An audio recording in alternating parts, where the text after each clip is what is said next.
Every business typically has some part to do with real estate, whether you own a building or you lease a building, and that's going to have a big impact on the overall success of a sale of a business and the overall cash flow of a business to a buyer from their lens. In a transaction that involves real estate, where there's the real estate's owned by the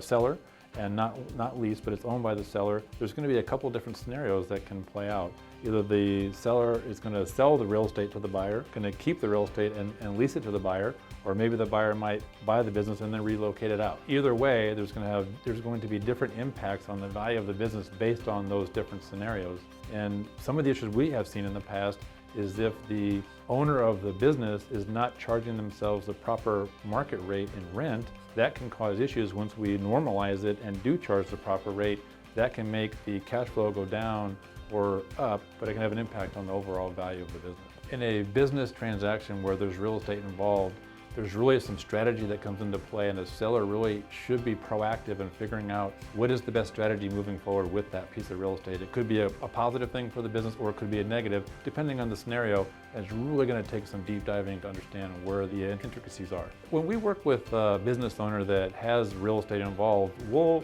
market the business to find buyers that might want to purchase the real estate along with the business, or we might find buyers that want just the business and maybe be a tenant, and then maybe with an option to purchase in a number of years.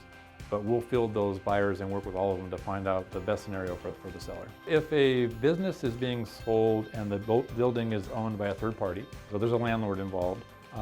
once a price and terms have been agreed upon and due diligence is started, we'll want to start right away in working with the landlord to make sure we can get a good, solid lease that the buyer feels great about before we go through the transaction and get to the closing of the deal. We need to make sure that lease is in good shape. In summary, real estate is a very important piece of a business transaction, whether it's owned or whether it's leased, and it can take a lot of thought, a lot of proactive thought, to make sure that all the proper decisions are made to have the best outcome for both buyer and seller.